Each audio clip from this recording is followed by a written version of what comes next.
I never told my daughter about the $65,000 that deposits into my account every single month.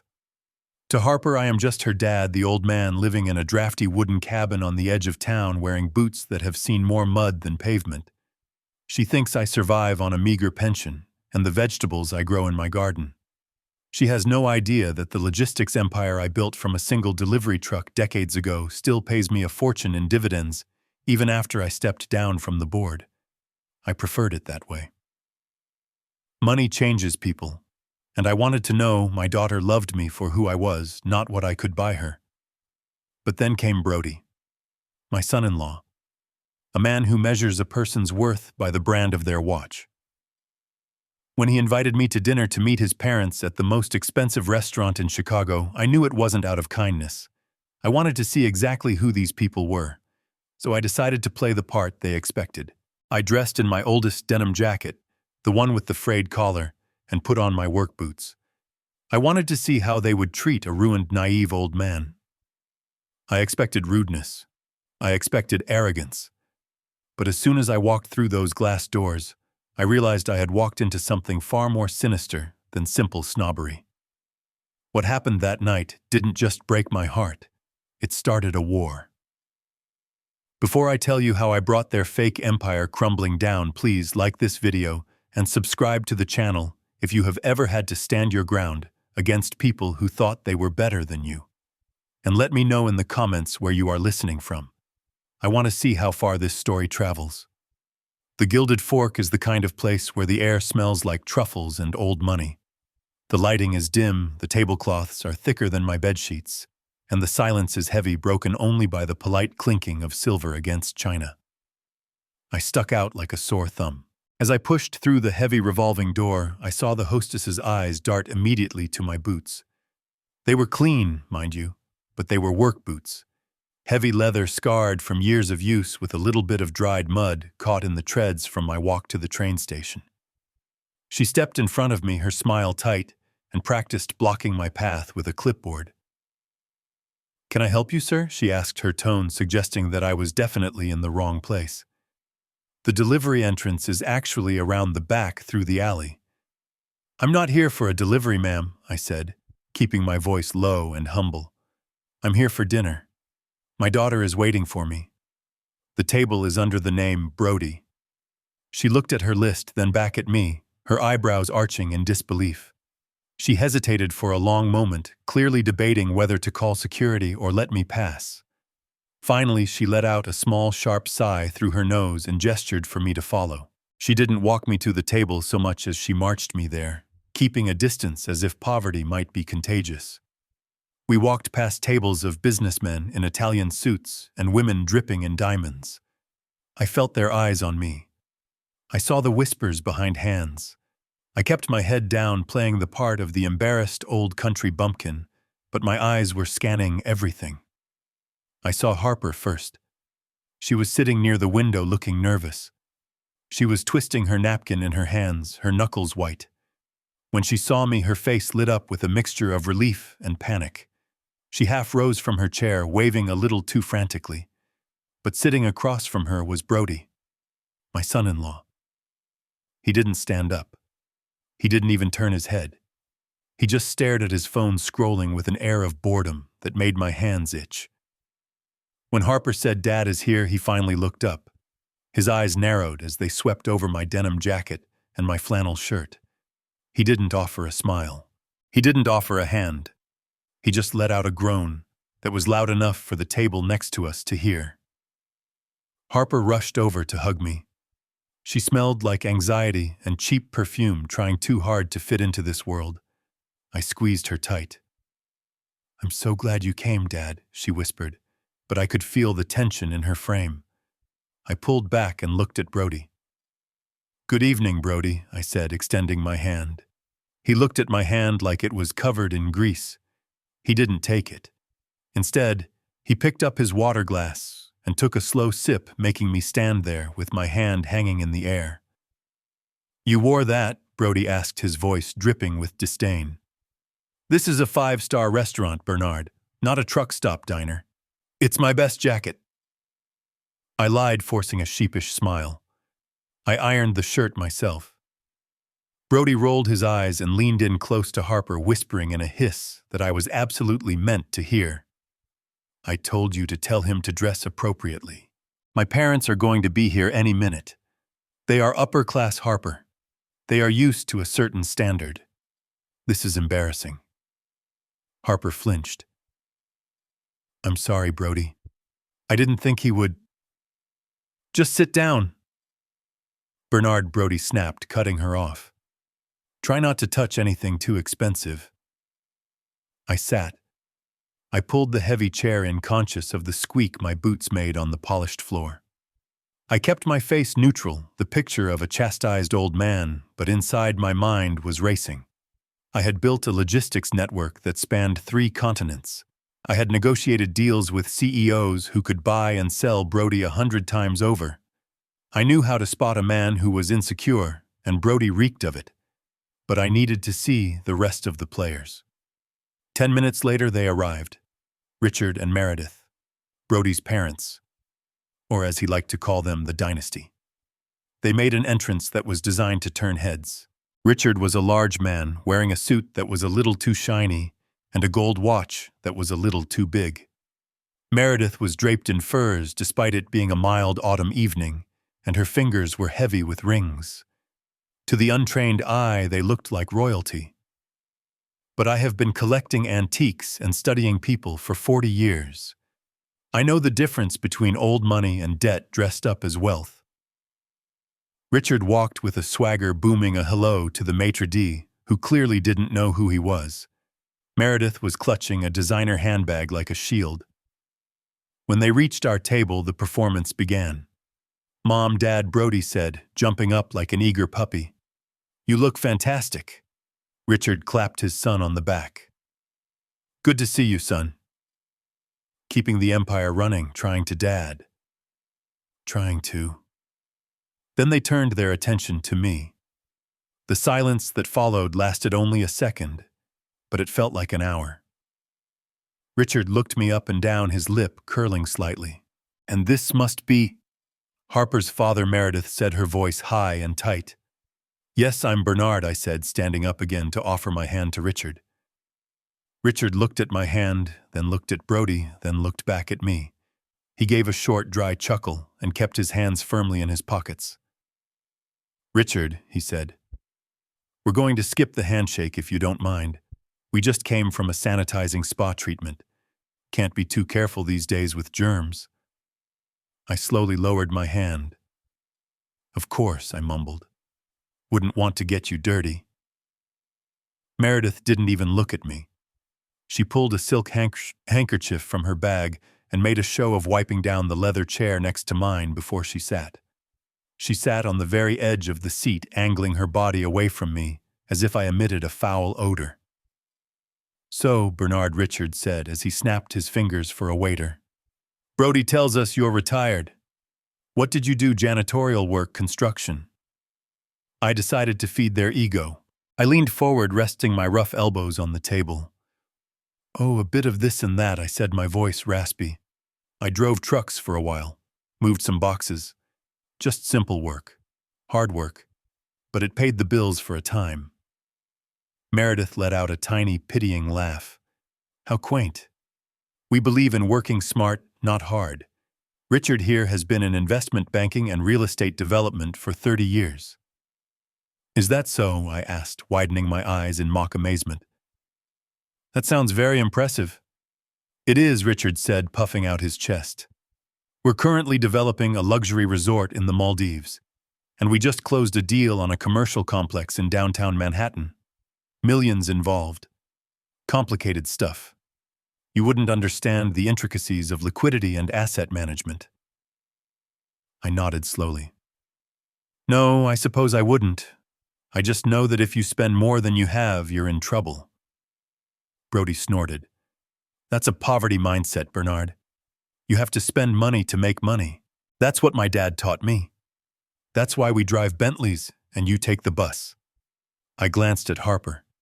She was staring at her empty plate, her face burning red. She looked small. My daughter, who used to climb apple trees and run track, looked like she was shrinking by the second. Harper, dear, Meredith said, her voice dripping with fake sweetness. I noticed your nails. You really should go to my salon. A woman in your position married to a man like Brody needs to maintain a certain standard. You can't let yourself go just because of your background. It's not her background, Mom, Brody said, cutting a piece of bread aggressively. It's her attitude. I tell her all the time.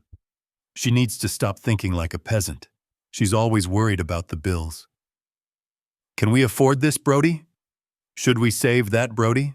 It's exhausting. Richard nodded sagely. It's hard to break those lower-class habits. It takes generations. I gripped my fork under the table. They weren't just insulting me anymore. They were dismantling my daughter. Harper manages the household budget. I said, my voice steady. That's a responsible thing to do. Responsible, Meredith laughed. It's tedious, Harper. You really need to learn from Brody. He has the vision. You're holding him back, aren't you?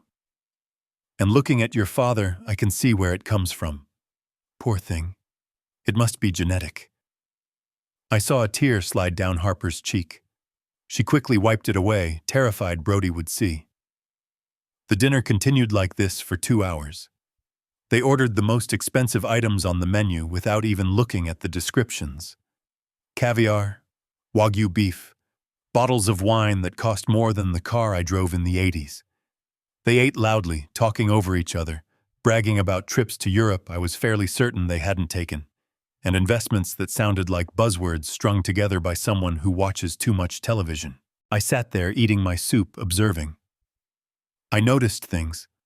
I noticed that Richard's gold watch had a ticking second hand, a dead giveaway for a quartz movement, not the automatic sweep of a real Rolex. I noticed that Meredith's diamond ring didn't catch the light with the fire of a real stone. It looked dull, like cubic zirconia. And I noticed the way Brody kept checking his phone under the table, sweating every time the waiter brought another bottle of wine. These weren't rich people. I had dealt with rich people my whole life. Rich people don't try this hard. These were grifters. Then came the bill. The waiter placed the black leather folder in the center of the table. The silence that fell was immediate. The total I estimated had to be over $1,000. Richard patted his pockets. He frowned. He patted his chest pocket. Then he let out a dramatic sigh. Oh, for heaven's sake, he boomed. What is it? Dad, Brody asked, his voice tightening. I left my wallet in the Bentley, Richard said, shaking his head. The valet has it. I can't believe this. Meredith. Do you have your purse? I didn't bring my wallet inside, Richard. Meredith said, looking offended. It ruins the line of my dress. I thought you were handling this. Brody looked at his parents, then at the check. The sweat on his forehead was visible now. It's fine, Brody said, his voice cracking slightly. I've got it. It's my treat. He reached for the folder. He opened it and stared at the number. I saw his throat bob as he swallowed. $1,200, he muttered. He pulled out a sleek black credit card. He handed it to the waiter with a trembling hand. Keep the change, he said, trying to sound confident. The waiter nodded and walked away. The table fell into an awkward silence. Richard went back to talking about his imaginary golf game with the mayor, but Brody was staring at the waiter station. 2 minutes later, the waiter returned. He wasn't smiling anymore. He leaned down to Brody, speaking softly, but in the quiet restaurant, it was audible enough. I'm sorry, sir. The card was declined. Brody turned beet red. Try it again.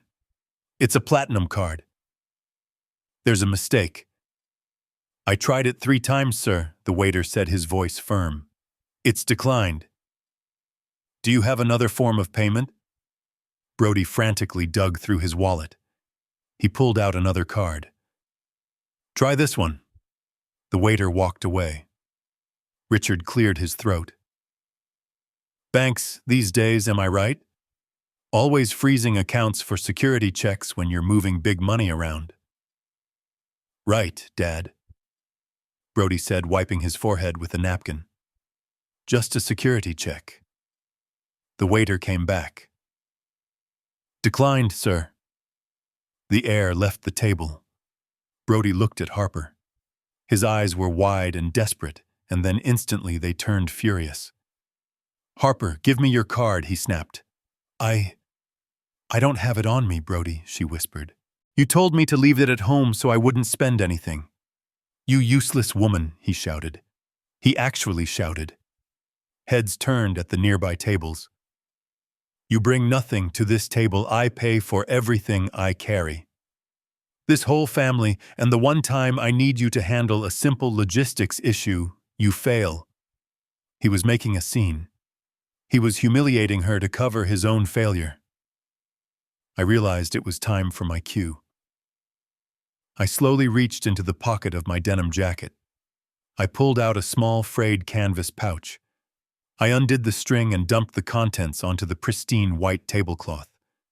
A pile of crumpled $1 bills, a few fives, and a handful of quarters and dimes spilled out. It looked like the contents of a child's piggy bank. I can help, I said, my voice shaking with feigned nervousness. I have some savings here. I was going to use it for the bus, and maybe some groceries, but family is family, right? I started smoothing out the wrinkled dollar bills, counting them out loud. 1, 2, 3, Meredith gasped. Oh my God, she said, covering her mouth. This is mortifying. She pulled out her phone. She didn't call for help. She opened the camera app. She pointed it at me.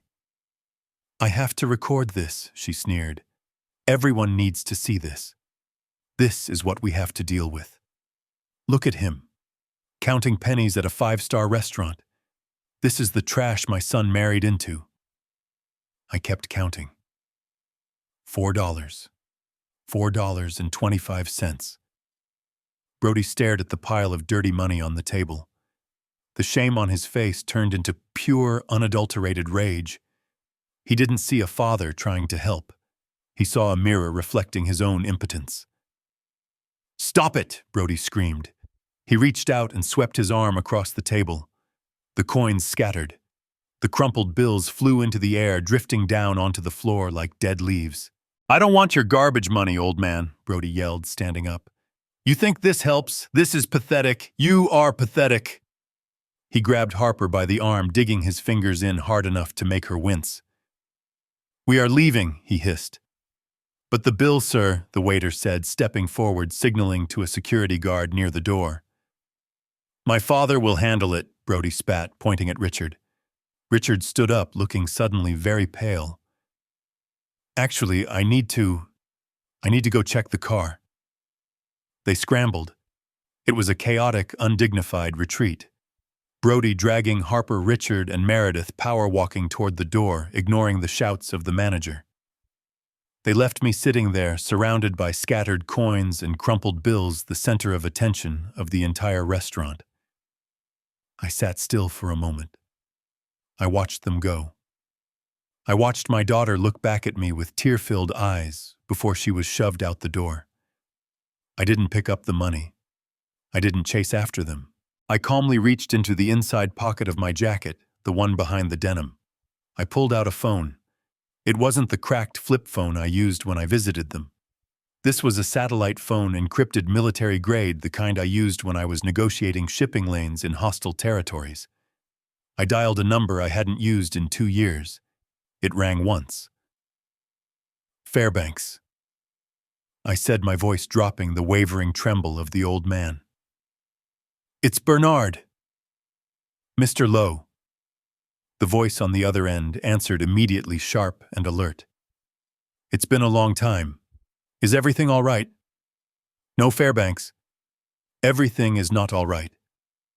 I looked at the empty chairs where the so-called dynasty had just sat. I want you to run a full financial deep dive on a Richard and Meredith Miller and a Brody Miller. I want to know every debt, every lien, every hidden account. I want to know why my daughter's credit card was declined. And Fairbanks. Yes, sir, start the procedure to unfreeze my active assets. I'm coming out of retirement. I have some trash to take out. I hung up the phone. The waiter was approaching me, looking sympathetic, probably about to tell me I could wash dishes to pay the bill. I reached into my back pocket and pulled out a money clip holding a stack of crisp $100 bills that I had tucked away for this exact moment. I peeled off 15 of them and placed them on the table. "Keep the change," I said to the stunned waiter. I stood up, brushed the crumbs off my denim jacket, and walked out the door. The old man was gone. The CEO was back. And tomorrow, the Miller family was going to learn exactly what happens when you kick a sleeping giant. The drive back to the outskirts of Chicago was a blur of streetlights and simmering rage. I parked my rusted pickup truck in the gravel driveway of the cabin. To the neighbors and to my daughter, this place was a testament to my failure. It was a drafty 600-square-foot box with peeling paint and a porch that sagged on the left side. A relic of a man who couldn't keep up with the modern world. But as I unlocked the front door and stepped into the darkness, the air changed. The smell of old wood and damp earth vanished, replaced by the sterile, crisp scent of conditioned air. I locked the deadbolt, not the cheap one you can buy at a hardware store, but the reinforced steel mechanism hidden inside the frame. I walked to the old bookshelf filled with dusty paperbacks and water-stained almanacs.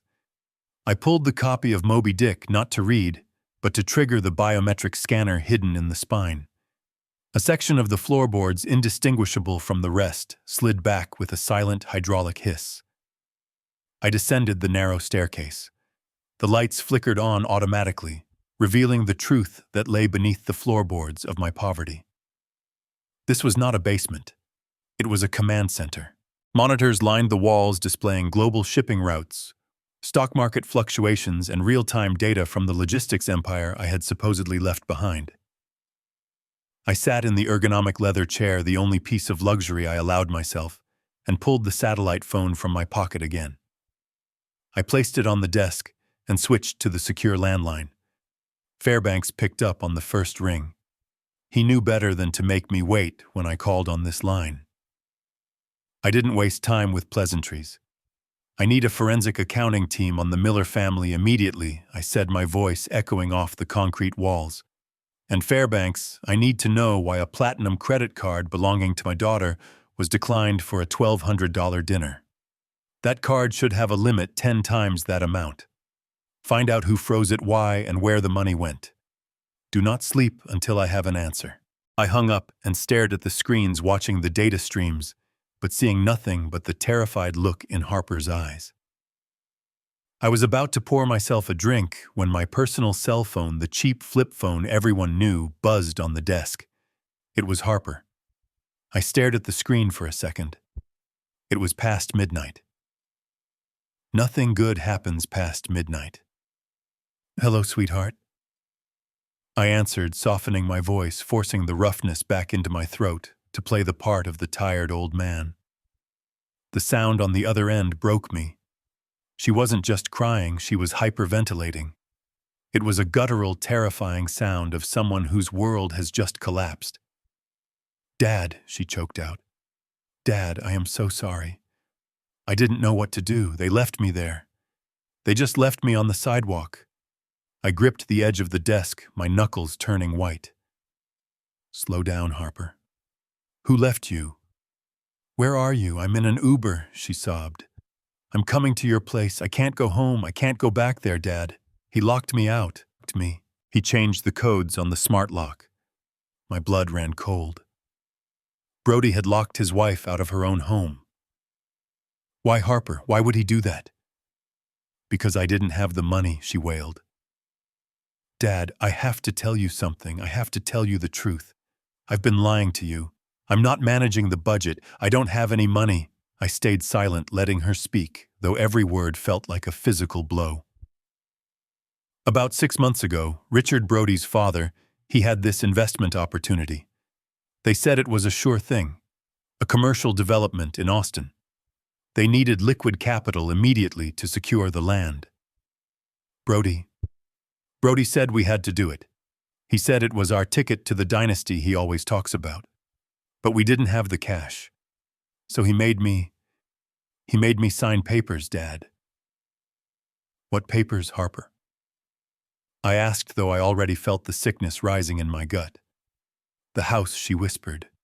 Mom's house, the one she left me. I took out a second mortgage, a high-interest loan against the equity. I signed it all over to Richard's company. They said they would pay it back in 3 months with interest. But they haven't paid a dime. And now the bank is sending notices. And Brody, tonight he told me that if I don't get another $50,000 from somewhere to cover Richard's margin call, they are going to lose the deal and the house. He said, if I come home without the money, I shouldn't come home at all. The rage that filled me then was not hot. It was absolute zero. They had taken the only thing my late wife had left for our daughter, the home where Harper grew up, and they had gambled it away on a scam. And now they were holding her ransom for $50,000 she didn't have. Come here, Harper, I said, my voice steady as a rock. Come to the cabin. You are safe here. I hung up the phone. I looked at the monitors. I didn't need just a lawyer anymore. I needed a demolition crew. The next 24 hours were a vigil. I didn't sleep. I sat in the leather chair beneath the floorboards, watching the encryption keys on my monitor cycle through sequences, waiting for the green light that meant Fairbanks had cracked the shell companies, protecting the Miller family's secrets. Upstairs, Harper was sleeping the sleep of the emotionally exhausted. I had given her the spare room, the one with the quilt my wife had stitched by hand, and told her to turn off her phone. She needed silence. I needed answers. When the notification finally pinged on the main screen, the sound was like a gunshot in the quiet bunker. It was a single massive file labeled Miller_due_diligence_final.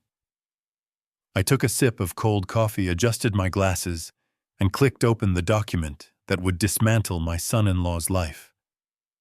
The first page was a summary, and just reading the executive overview made my stomach turn. I had expected debt. I had expected bad credit. I had not expected a crime scene. Richard and Meredith Miller, the supposed titans of industry, the couple who wiped down chairs before sitting on them, were ghosts.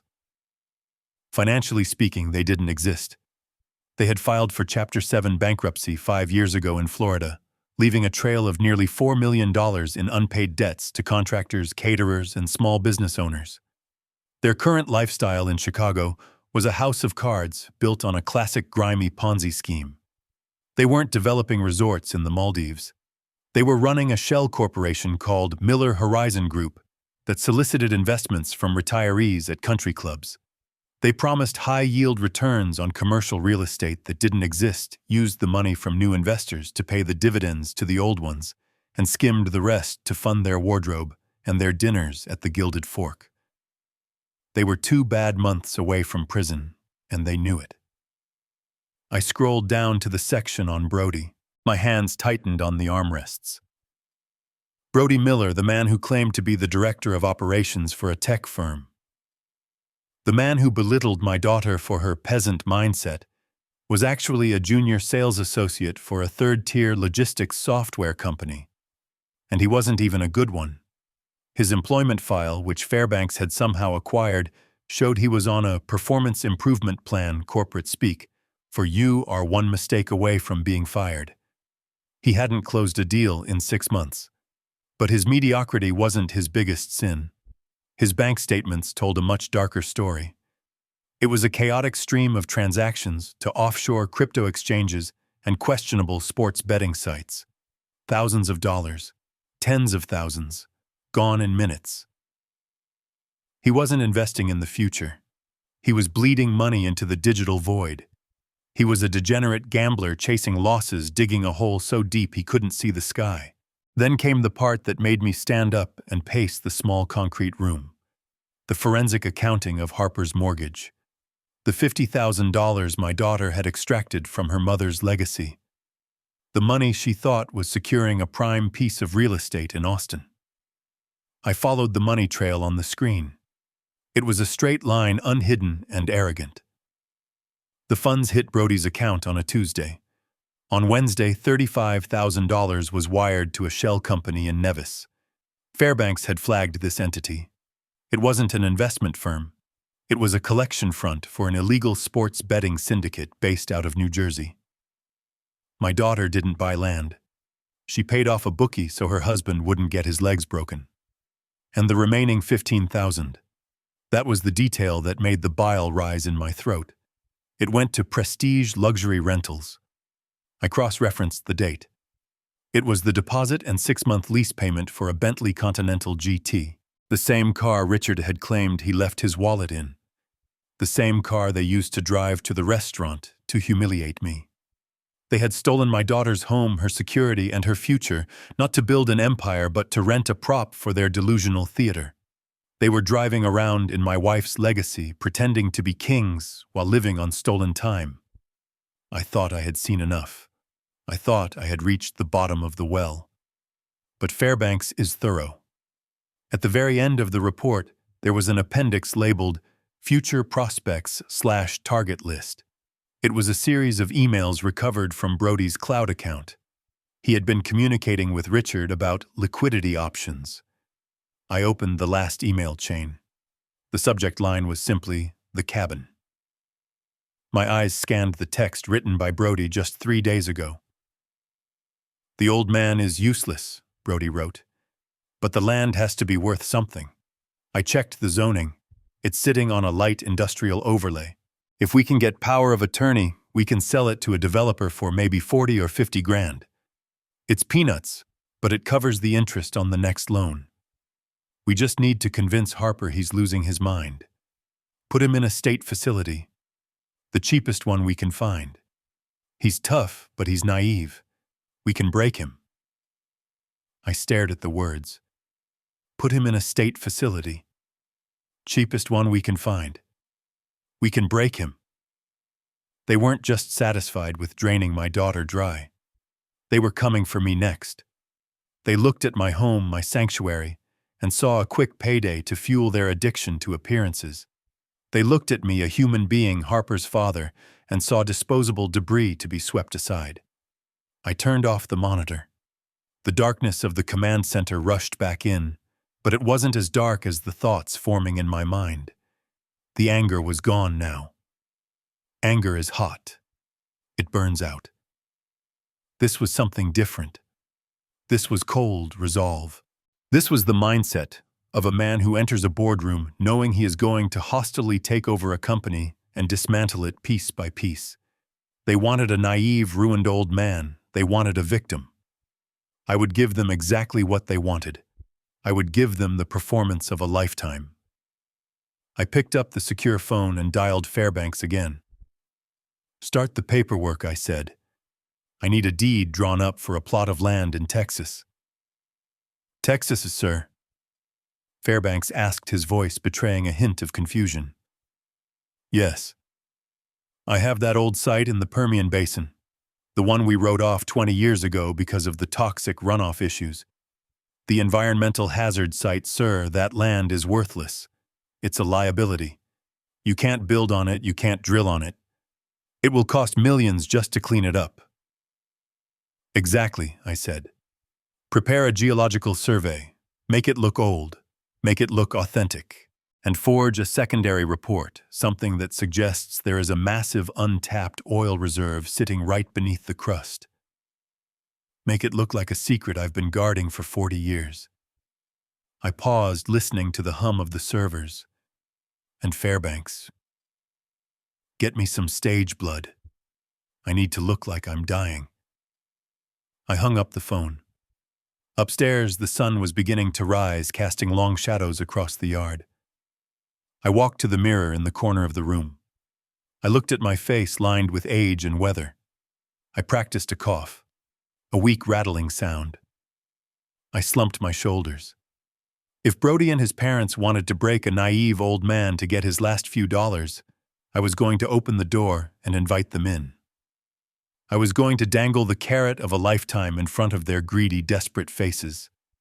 They wanted my assets. I would give them the most toxic asset in my portfolio, and I would make them pay every last cent they had and every cent they could steal to take it from me. I walked up the stairs, leaving the command center behind. I emerged into the dusty living room of the cabin, the floorboards creaking under my weight. I went to the kitchen and started a pot of coffee. I waited for Harper to wake up. I waited for the phone to ring. I waited for the game to begin. They thought they were the hunters. They had no idea they had just walked into the lion's den. The taste of corn syrup and red food dye is cloying a sickly sweet coating on the tongue that makes you want to gag. I held the small capsule under my tongue, feeling its gelatin shell soften against the heat of my mouth. I checked my reflection in the rearview mirror of my rusted truck one last time. I had applied a thin layer of gray foundation to my skin, accentuating the lines around my eyes and mouth, giving my complexion the pallid, waxy sheen of a man whose organs are slowly shutting down. I practiced the tremor in my hand, the slight stoop in my shoulders. It was a performance I had perfected in boardrooms years ago, playing the weak, indecisive old man just before I gutted a rival company. But this time the stakes were higher than stock prices. This was for my daughter. I pulled into the driveway of the house Brody had stolen from Harper. The sight of it made my blood boil, but I forced that anger down, compressing it into a cold, hard stone in my gut. I needed to be pathetic. I needed to be dying. I stepped out of the truck, letting the door creak loudly, and shuffled toward the front porch. I didn't knock with authority this time. I tapped weakly, a scratching sound that barely penetrated the heavy wood. It took a long time for the door to open. When it did, Brody stood there looking disheveled and irritated. He was wearing a silk robe that I knew he hadn't paid for, and his eyes were bloodshot. When he saw me, his lip curled in that familiar sneer. "What do you want, Bernard?" he spat. "I told Harper she isn't welcome back until she brings the cash. If you are here to beg for her, you can save your breath. My parents are inside, and we are dealing with a crisis. We don't have time for your poverty today." I didn't answer immediately. Instead, I let my breath hitch. I grabbed the doorframe as if my legs could no longer support my weight. Then I bit down hard on the capsule. The warm, viscous liquid flooded my mouth. I coughed, a wet, rattling sound that came from deep in my chest, and let the red liquid spray into the handkerchief I held to my lips. I pulled the cloth away, making sure Brody saw the bright crimson stain against the white cotton. Brody's eyes went wide. He took a step back, instinctively recoiling from the sight of sickness. "What the hell?" he muttered, his arrogance faltering for a split second. "I'm dying, Brody." I wheezed, my voice a broken rasp. "The doctors, they say it's the lungs.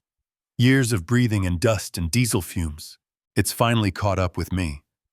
I don't have much time left. Maybe a week, maybe less." From the hallway behind him, I heard the click of heels. Meredith appeared holding a martini glass, looking annoyed at the draft coming in from the open door. "Who is it, Brody?" Close the door. "You're letting the AC out." "It's the old man," Brody said, turning to her, his voice lowered but audible. "He's coughing up blood, Mom. He says he's dying." Meredith stopped. She looked at me, then at the blood-stained handkerchief in my trembling hand. I saw the calculation happen in real time behind her eyes. To them, I wasn't a person in pain. I was a liability. Or if they played their cards right, an opportunity. "Well, don't just leave him on the porch where the neighbors can see," Richard boomed, emerging from the living room. "Bring him inside." Brody hesitated, then grabbed my arm. It wasn't a gentle touch, but it got me over the threshold. They led me to the living room, but they didn't offer me the sofa. Instead, they pointed to a wooden chair in the corner, far away from their white upholstery. I sat down heavily, letting my head loll forward, playing the part of the exhausted, defeated man. "I just wanted to see Harper," I whispered. "I wanted to say goodbye. And I need to settle my affairs. I don't want the state to take what little I have." The room went silent. The word affairs seemed to hang in the air, electric and promising. Richard exchanged a glance with Meredith. It was a subtle, predatory look that I had seen 1,000 times across negotiation tables. The sharks smell blood in the water. Your affairs? Richard asked, his voice suddenly smooth, losing its abrasive edge. He walked over to the sideboard and poured a glass of water, bringing it to me. It was the first act of kindness he had ever shown me, and it was entirely fake. Here, Bernard. Drink this. You should have told us you were ill. We are family after all. I took the glass with shaking hands, spilling a little water on my trousers. Thank you, Richard, I said. I didn't want to be a burden. I know you all think I'm just a poor old truck driver. And I am. I don't have much money in the bank. The pension barely covers the heating bill. Meredith let out a soft breath, her shoulders relaxing. I could see the disappointment. They were hoping for a secret stash of cash. But I continued pausing to cough again, wincing in feigned pain. But I do have the land. Richard froze. What land? It's just an old plot down in Texas, I said, waving my hand dismissively. In the Permian Basin. I bought it 40 years ago for pennies. It's nothing special. Just dirt and rocks. I never built on it. I never did anything with it. I was going to leave it to the county, let them turn it into a landfill or something. But now that I'm dying, I thought maybe Harper could sell it. Maybe get a few $1,000s for it. Enough to pay for my funeral so she doesn't have to worry. I saw Brody pull out his phone. He was typing furiously under the table. I knew exactly what he was searching for. Permian Basin. Land value. Oil. Richard sat down on the sofa opposite me, leaning forward, his elbows on his knees. He looked at me with an intensity that was almost comical. Bernard, he said, his voice low and serious. You shouldn't leave that burden to Harper. Selling land is complicated. There are taxes, fees, environmental assessments. Harper is, well, she's not equipped for that kind of business. She's emotional, especially now. I nodded slowly, looking down at my boots. I know. She's a good girl, but she doesn't know about business. I just don't know what else to do. I don't have a will. I don't have a lawyer. I'm just an old man running out of time. Meredith chimed in, her voice dripping with artificial sympathy. Oh, Bernard, that is just tragic. But you know we could help. We have connections. We understand real estate.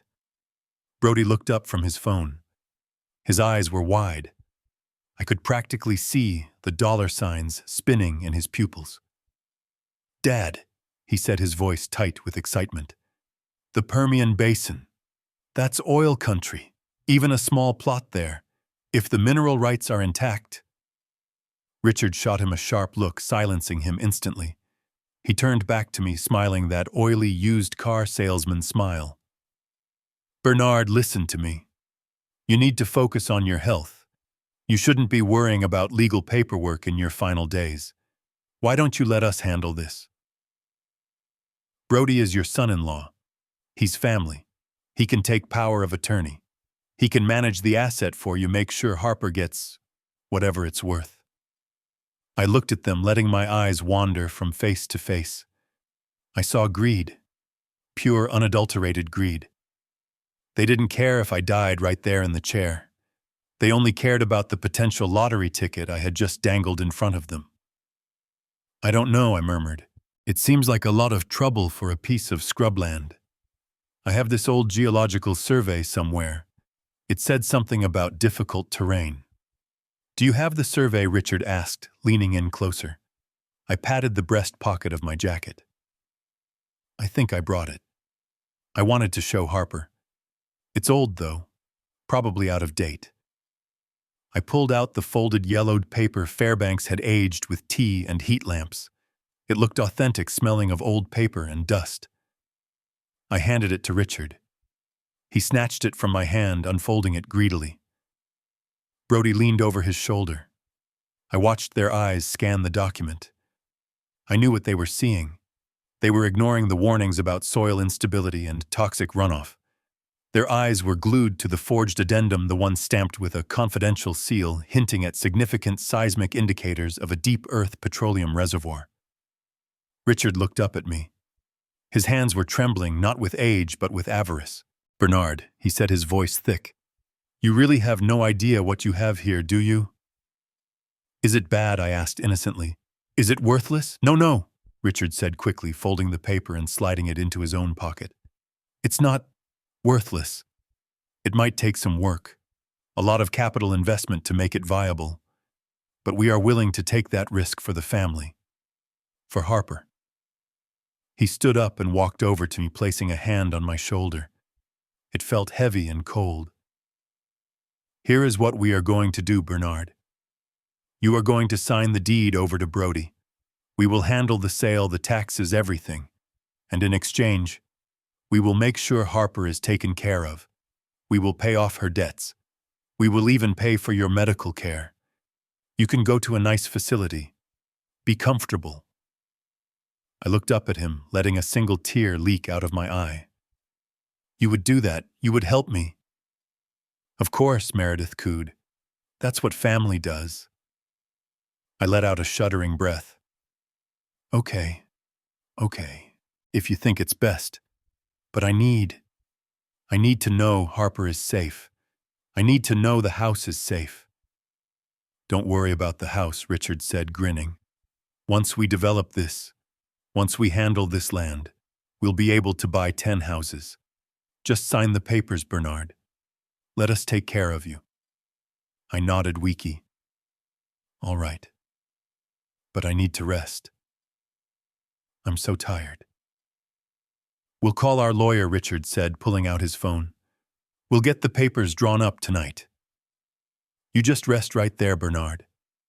Don't move a muscle." I slumped back in the chair, closing my eyes. I listened to them whispering in the kitchen, their voices frantic and excited.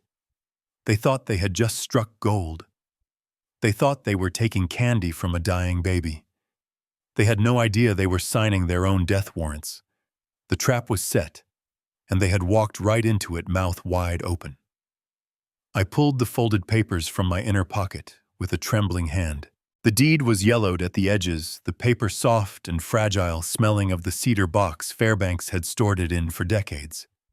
But tucked inside, barely visible, was the bait. The geological survey report. It wasn't just any report. Fairbanks had outdone himself. The paper was heavy, the letterhead embossed with the logo of a defunct but legendary Texas oil exploration firm from the 80s. Stamped across the front in faded red ink were the words, "Confidential Seismic Data." I laid the deed on the coffee table, letting my hand shake just enough so that the survey slipped out and fluttered to the floor. I made a show of ignoring it, focusing my watery eyes on Richard. "This is the deed," I wheezed, tapping the paper. "It is all I have left. I bought it in '72, just scrub land and rocks, but it is paid for. The taxes are low. Maybe you can get a few thousand for it." Brody was the first to move. He didn't lunge, but he shifted in his chair, his eyes darting to the paper on the floor. He leaned down casual as a snake and picked it up. "You dropped this, Bernard," he said, his voice tight. "Oh, that," I waved a dismissive hand. "Just some old report they sent me years ago. Something about rocks and soil density. I never understood it. Too many big words. I was going to throw it in the fire, but I kept it with the deed, just in case." Brody unfolded it. I watched his pupils dilate.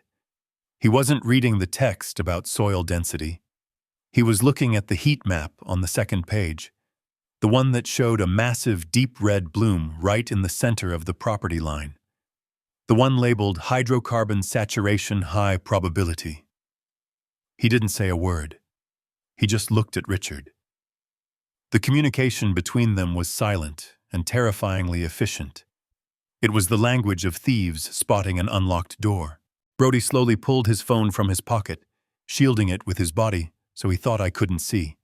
He snapped a picture of the map, then another of the summary page that estimated a reserve potential in the millions of barrels. He handed the paper back to me with a hand that was sweating. "Just old paperwork, huh?" Brody said, trying to keep his voice level. "Well, we'll keep it all together. For the records." Richard cleared his throat, standing up and buttoning his jacket. He looked like a man who had just won the lottery, but was trying to look somber at a funeral. "You rest now, Bernard," he said. "We will take these copies and we will look into it. We will see what we can do. We will call you in a few days." They left quickly after that. They practically ran to their car. I watched from the window as they sat in the driveway for 20 minutes, heads bent together, arguing, pointing at Brody's phone. They were already spending the money. They were already buying yachts and islands in their heads. I went back down to the bunker and waited. 3 days later, the phone rang. It was Richard. His voice was dripping with a sickly sweetness that made my skin crawl. "Bernard, my friend," he said. "We have good news. Can we come over? We want to discuss the land." I told them to come. I set the stage. I sat in my armchair, wrapped in a blanket, looking smaller and frailer than ever. When they arrived, it wasn't just Richard. It was the whole clan. Richard, Meredith, and Brody, but Harper wasn't with them. "Where is Harper?" I asked, letting my voice crack. "I wanted to see my girl. She is resting," Meredith said, quickly patting my hand. "She is so emotional about your condition, Bernard. We thought it best she stay home. We didn't want to upset her with business." "Business," I repeated. "Yes," Richard said, pulling up a wooden chair and sitting knee to knee with me. He smelled of expensive cologne and desperation.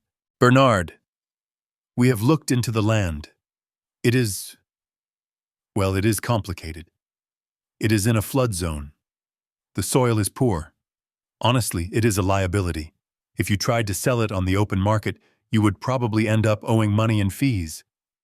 I slumped in my chair, letting out a defeated sigh. I knew it.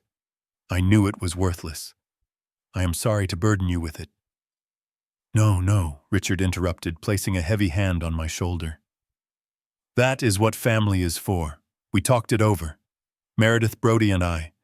We can't let you die with nothing, Bernard. We can't let Harper see her father leave this world as a pauper. So we are going to do something special for you." He reached into his jacket pocket and pulled out a check. He held it with 2 hands as if it were a holy relic. "We are going to buy the land from you, Bernard. We are going to take the risk. We will handle the fees, the taxes, the cleanup. And we are going to give you this." He handed me the check. I looked at it. $20,000. $20,000 for a property they believed was sitting on top of $100 million in oil.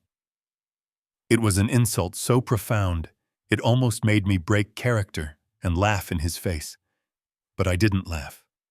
I let my hands tremble. I stared at the check as if it were a fortune. $20,000, I whispered. That is so much money." "It is," Meredith said, dabbing at her dry eyes with a tissue. "We had to move some things around. We had to make sacrifices. But we want you to have the best care, Bernard. We want you to be comfortable in your final days." "You are too kind," I said. "Too kind." Brody stepped forward, holding a clipboard with a pen attached. "Just sign here, Bernard. This transfers the deed to the Miller Trust. That protects it, you see. It keeps the government from taking it for taxes." I took the clipboard. The pen hovered over the signature line. I hesitated. "But what about Harper?" I asked. "Should she be on this? It was her mother's wish that she—" Brody's face hardened instantly. "Harper doesn't know anything about land management, Bernard. If you put her name on this, the creditors will come after her. You know she has debts. This protects her. This is for Harper." "For Harper," I repeated. Suddenly there was a noise from outside, a car door slamming, then running footsteps on the gravel. The front door flew open. It was Harper. She looked wild. Her hair was a mess, her eyes red and puffy. She wasn't resting. She had escaped. "Dad, don't sign it!" she screamed, rushing into the room. Brody spun around, his face twisting into a mask of fury. "How did you get out? I told you to stay in the room." "I climbed out the window," Harper yelled, pushing past him to get to me. She grabbed my hand, pulling the pen away from the paper. "Dad, they are lying to you. They aren't helping you. I heard them talking last night. They think there is oil. They think that land is worth millions. They are trying to steal it from you for 20 grand. The room froze. The secret was out. But Richard didn't panic. He stood up slowly, his face turning an ugly shade of purple. "Harper, you are hysterical," he said, his voice cold and menacing. "You are upsetting your father. He is dying, for God's sake. Look at him. Do you want his last memory to be you screaming like a banshee?" "I don't care," Harper cried, hugging me tight. "Dad, please, don't sell it to them. Even if it is worth nothing, don't give it to them. They are monsters. They locked me in the bedroom, Dad." They took my phone. I looked at Brody. "You locked her in a room." Brody stepped forward, grabbing Harper by the arm and yanking her away from me. "She is unstable, Bernard," he shouted. "She is having a breakdown because of your illness. We are trying to protect her." "Let me go," Harper screamed, struggling against him. "Get her out of here, Brody," Richard roared. "Take her to the car." Brody dragged my daughter toward the door. She was kicking and screaming, reaching out for me. "Dad, don't do it, please." I watched them drag her out. I watched my son-in-law manhandle my daughter. I felt a pulse in my neck that hammered like a war drum. I wanted to stand up. I wanted to drop the act, pull the gun I kept taped under the seat of my truck, and end this right there. But I couldn't. Not yet. If I stopped now, they would just find another way to hurt her. I had to finish this. I had to let them destroy themselves. Meredith was standing in front of me, blocking my view of the door. She was crying now, big, fake crocodile tears. "I am so sorry, Bernard," she sobbed. She is so sick with grief. She doesn't know what she is saying." "Oil. In a wasteland, it is a delusion. We just want to help. Please, sign the papers so we can get you to a doctor, so we can get Harper the help she needs." I looked at the check. Then I looked at the door where my daughter's screams were fading. I looked at Richard, who was straightening his tie, composing himself. "I will sign," I said, my voice dead. Richard's eyes lit up. "Thank God. It is the right thing to do," but I added, raising a finger. "The price has gone up." Richard froze. "What, you heard her," I said. "She thinks it is worth millions. If I sign this, if I give this to you, I need to know she is safe. I need to know her debts are paid." "What are you asking for?" Bernard, Richard hissed. "I want $50,000, I said. In cash. Today. And I want the deed to Harper's house. The one she mortgaged to you. I want it returned to her name. Clear and free." Richard laughed. "That is impossible. We don't have 50,000 in cash lying around. And the house? The house is collateral on a deal." "Then no deal," I said, dropping the pen. "I will let the state take the land." Richard stared at me. I could see the gears turning. He was thinking about the oil. He was thinking about the hundreds of millions he thought were buried in that Texas dirt. 50,000 was nothing compared to that. The house was nothing compared to that.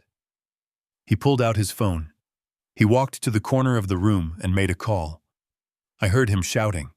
I heard him begging. I heard him authorize a wire transfer from an account I knew he shouldn't be touching, the escrow account for his other investors. He was robbing Peter to pay Paul. He was leveraging everything he had and everything he didn't have. He came back 5 minutes later, sweating profusely. "It is done," he said, his voice shaking. "The cash will be here in an hour. My associate is bringing it.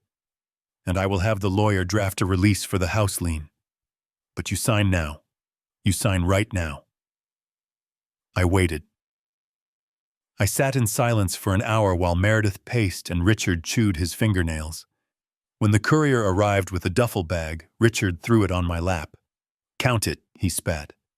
I opened the bag. Stacks of used hundreds. $50,000. It was likely the last liquidity they had in the world. "And the house?" I asked. Richard threw a document on the table. A release of lien, notarized. I picked up the pen. I signed the deed to the Texas land. My signature was shaky but legible. "There," I said, handing it to him. "It is yours. The oil, the rocks, everything." Richard grabbed the deed. He held it up to the light. He grinned a manic, terrifying grin. "You did the right thing, old man," he said. "You finally did something useful." Brody came back in, panting. "Harper was locked in the car," he said. "We are leaving," Richard said. "We have a plane to catch. We need to get a survey team to Texas immediately." They didn't say goodbye. They didn't ask about my health. They grabbed the deed and the future they thought it contained, and they ran. They left me alone in the cabin, with $50,000 in cash and the freedom of my daughter's home. I walked to the window and watched them drive away. I picked up the phone and called Fairbanks. "They took the bait," I said. "They leveraged everything." "They are on their way to Texas," Good Fairbanks said. "Fairbanks?" I asked. "Yes, sir. Call the EPA. Tell them there has been unauthorized activity reported at the Superfund site in Sector 4. Tell them the new owners are en route to disturb the soil containment cap." I hung up the phone. I walked out to the truck. I had to go get my daughter out of their car. And then I had to tell her that her father wasn't just a truck driver. He was the man who just sold her tormentors a $5 million cleanup bill for the price of her freedom. The lawyer's office they had chosen was a far cry from the marble-floored firm that handled my estate planning. It was tucked into the back corner of a crumbling strip mall, sandwiched between a discount vape shop and a laundromat that smelled of bleach and despair. The sign on the frosted glass door was peeling the gold lettering flaking away to reveal the cheap adhesive underneath. Inside the carpet was a shade of brown that suggested it had once been beige, and the fluorescent lights hummed with the angry buzz of dying insects. It was fitting, really. This was where the Millers belonged. Not in the boardrooms of Chicago, but here in the grime brokering deals with money they didn't have. I sat in a folding metal chair clutching my chest, maintaining the charade of the dying man. My breath wheezed in and out, a rhythmic soundtrack to their desperation. Richard was pacing the small room, his expensive Italian loafers squeaking on the linoleum. He looked manic. His tie was loosened, his hair was disheveled, and there was a sheen of sweat on his forehead that no amount of air conditioning could dry. Meredith sat next to me, tapping her manicured nails on her designer handbag, the sound like a nervous woodpecker. Brody stood by the door guarding it, as if I might try to run, which was laughable, given that I was pretending I could barely walk. The lawyer, a man named Mr. Hyman, who wore a suit 2 sizes too big and smelled faintly of gin, placed a stack of documents on the scratched laminate table. "Here we are," Hyman said, his voice raspy. "Standard transfer of deed. Quitclaim. Mineral rights assignment. It is all boilerplate. Just need a signature right here." Richard stopped pacing. He leaned over the table, his eyes wild. "Sign it, Bernard. Let's get this over with so we can get you to a doctor." I looked at the papers. I looked at the pen Hyman was holding out to me. I didn't reach for it. Instead, I leaned back, letting out a long, dramatic cough that made Meredith recoil in disgust. "I don't know," I rasped, shaking my head slowly. "It feels rushed. My father always said never sign anything on an empty stomach, and I am worried about Harper." Brody stepped forward, his fists clenched. "We told you Harper is fine. She is safe. Just sign the damn paper, old man. I looked at Brody. I saw the violence in him, the entitlement. He thought he was intimidating me. He had no idea that the only reason he was still standing was because I needed his signature on the release forms. I won't sign, I said, my voice dropping an octave, becoming suddenly stubborn.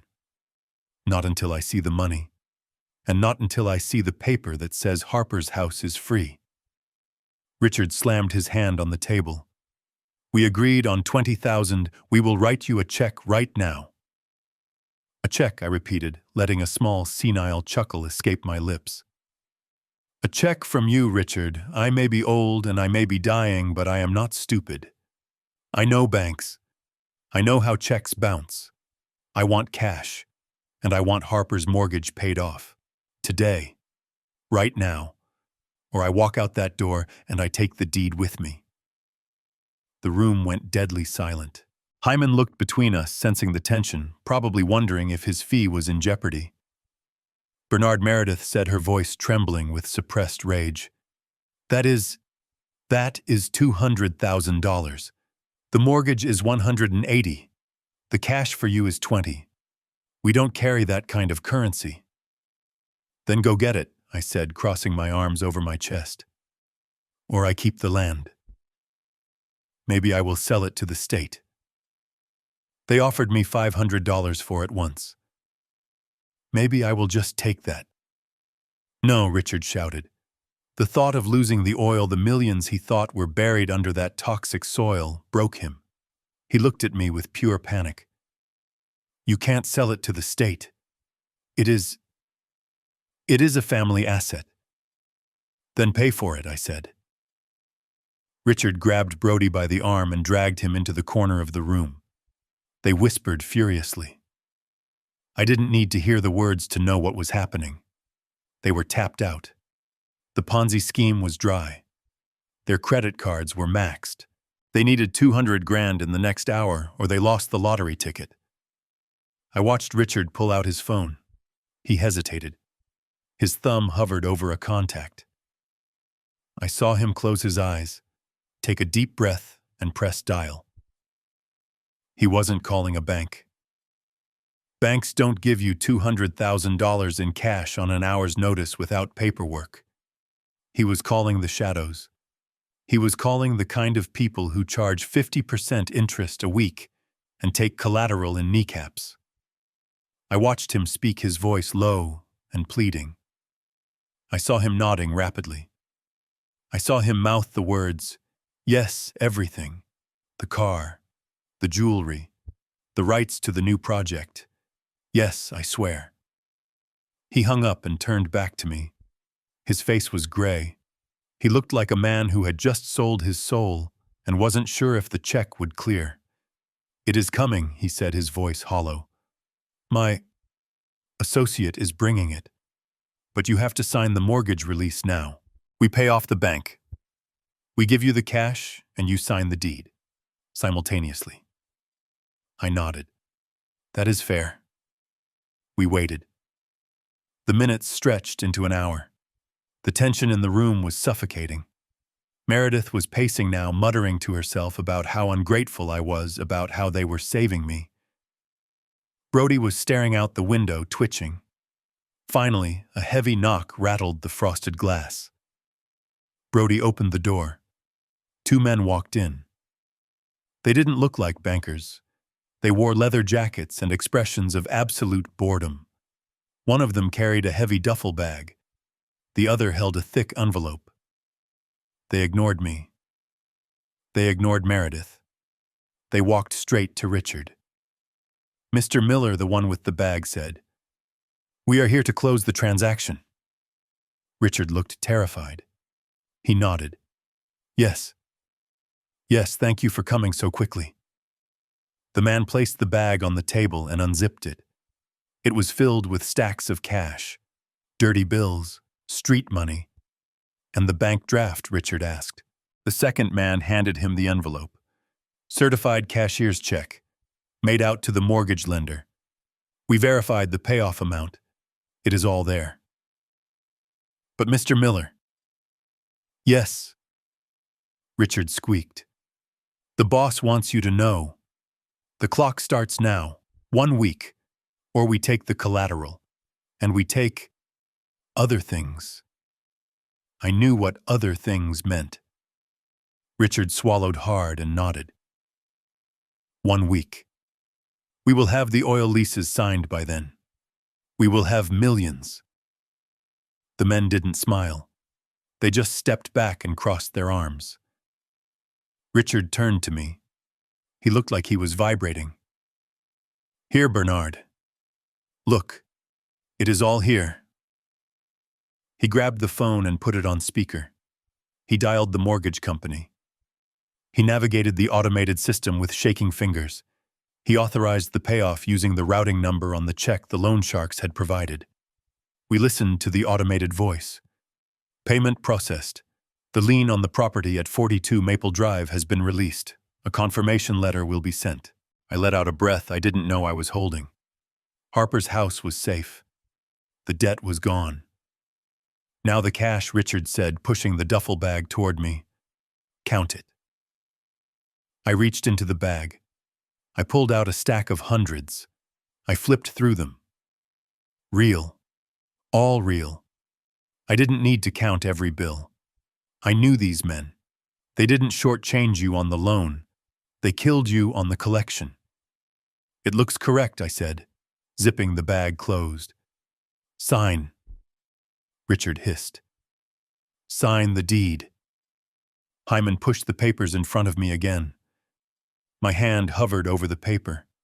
I looked at Richard, at Meredith, at Brody. I saw the hunger in their eyes. They were so close to what they thought was salvation. They had mortgaged their lives, borrowed from killers, and leveraged every lie they had ever told for this moment. I picked up the pen. My hand trembled, but this time it wasn't acting. It was the adrenaline of the kill. I signed my name. Bernard Lowe. Hyman stamped the document. He notarized it. He handed the copy to Richard. Richard clutched the deed to his chest. He let out a laugh that sounded like a sob. We did it, he whispered. We actually did it. Meredith hugged him. Oh, Richard, we are rich. We are going to be billionaires. Brody looked at me, a smirk forming on his face. You did a good thing, old man. You finally stepped up. Now take your charity money and get out. We have work to do. I stood up.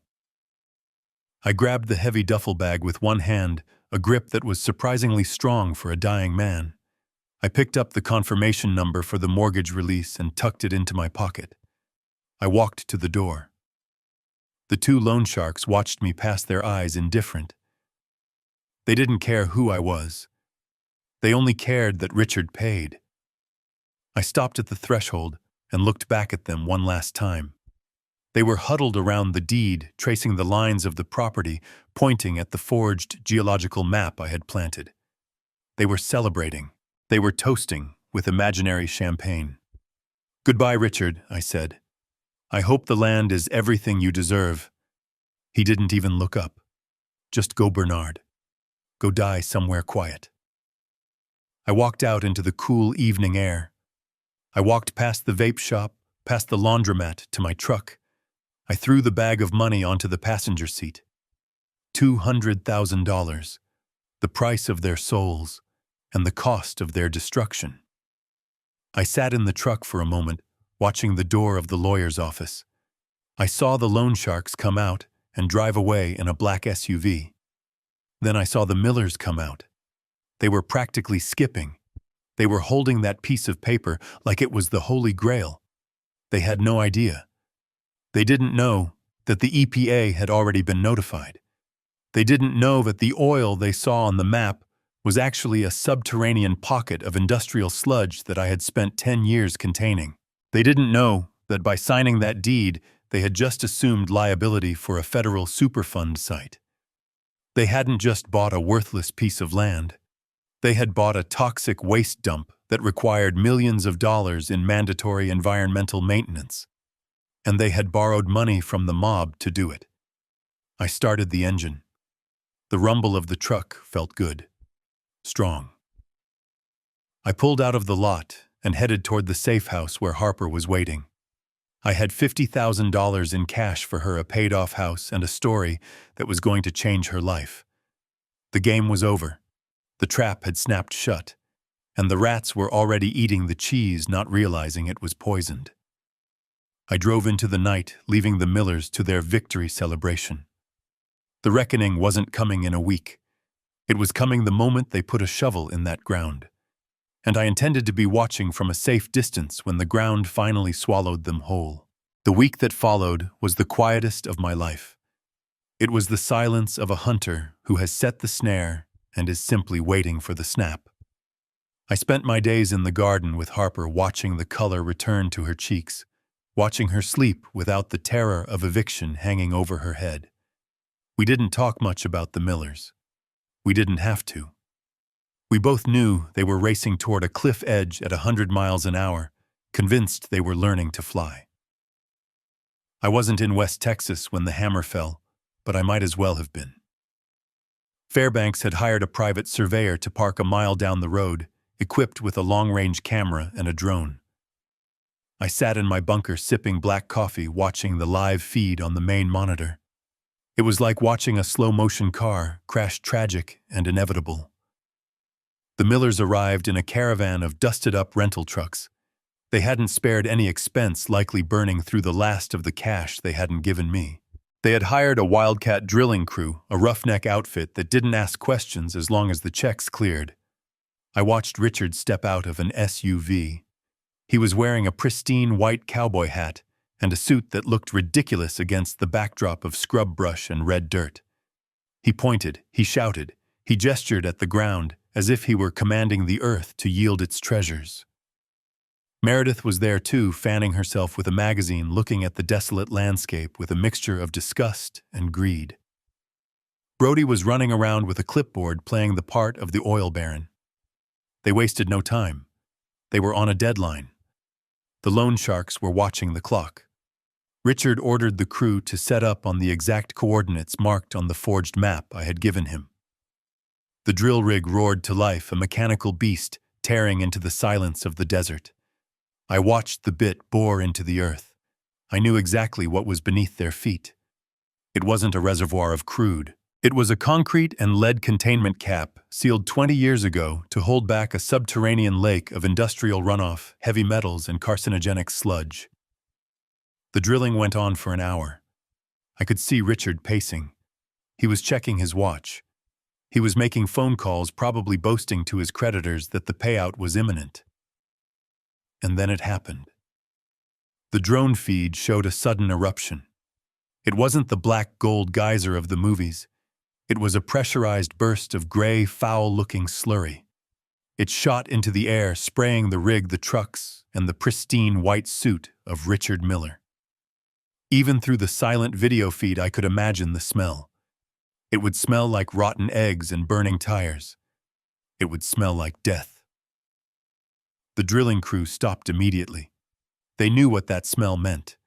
They started backing away, shouting, covering their mouths. But Richard didn't back away. He ran toward the hole. He scooped up a handful of the sludge. He rubbed it between his fingers. I zoomed in on his face. The confusion was absolute. He was expecting viscosity. He was expecting the slick sheen of petroleum. Instead, his skin was turning red from the chemical burn. Then came the second wave, but this one didn't come from the ground. It came from the highway. 3 black SUVs with federal plates tore onto the property, followed by a hazardous materials truck. Men in suits and men in white hazmat gear swarmed the site. I had made the call to the EPA 3 days ago, reporting an unauthorized breach of a sealed Superfund site. They had been waiting too. I watched the federal agents surround the Millers. I saw the drilling foreman throwing his hands up, pointing at Richard, undoubtedly claiming he was just following orders. I saw an agent shove a Geiger counter toward the hole, then recoil. Richard was screaming. I couldn't hear the words, but I could read his body language. He was waving the deed I had signed over to him. the deed that legally made him the sole owner of one of the most toxic waste dumps in the state of Texas. He was trying to explain. He was trying to show them the map. The agent snatched the map from Richard's hand. He looked at it, then laughed. He said something to Richard that made the blood drain from the man's face. I imagined he was telling him that the map was a forgery, a child's drawing compared to the federal geological records they held. Then the agent handed Richard a citation. It wasn't a parking ticket. It was a notice of violation. I knew the statutes. Piercing a federal containment cap carried an immediate fine and the remediation costs. The mandate to reseal the site and clean the contaminated soil that started at $5 million.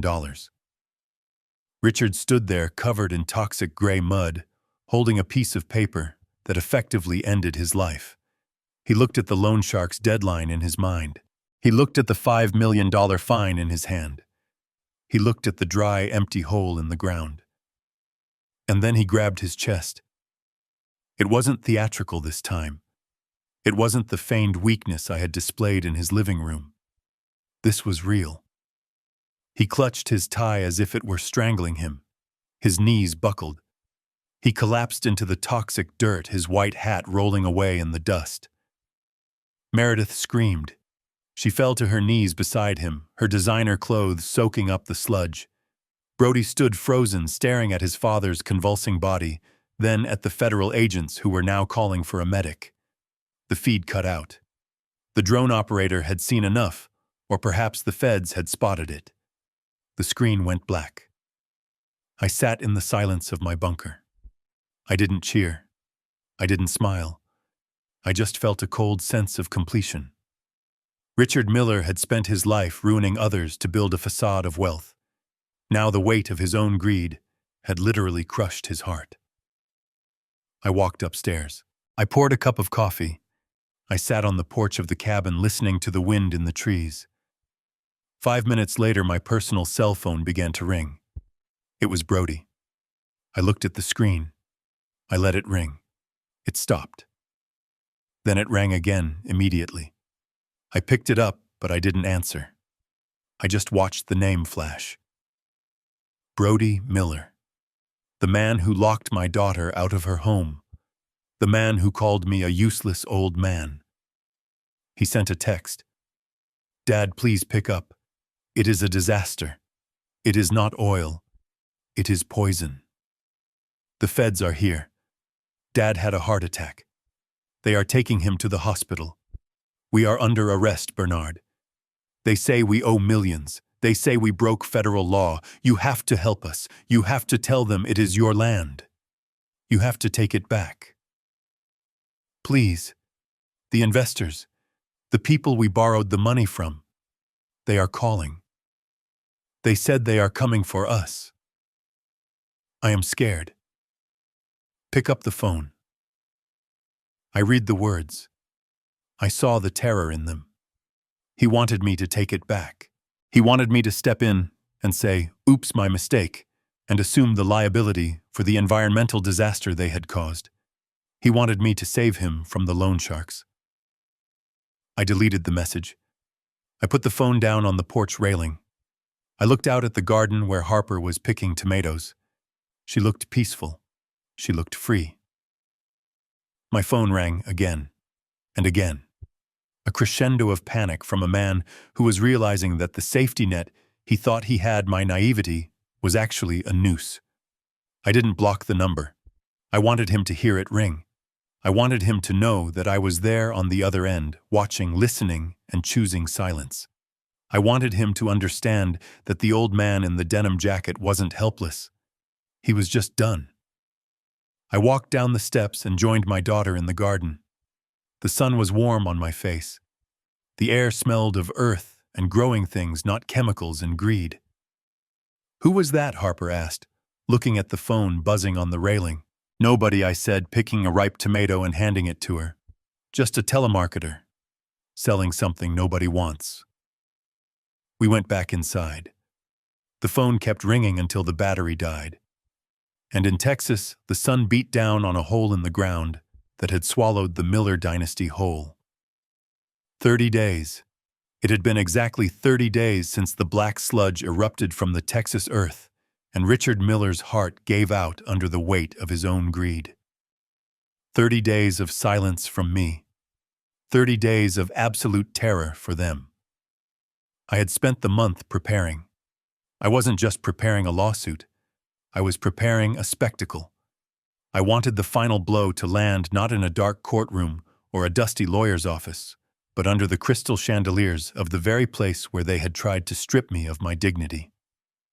I sent the invitation to their temporary address, a cramped short-term rental apartment near the airport where they were hiding from the loan sharks. It wasn't a gold-embossed card like the ones I sent to the governor or the CEOs of the Fortune 500.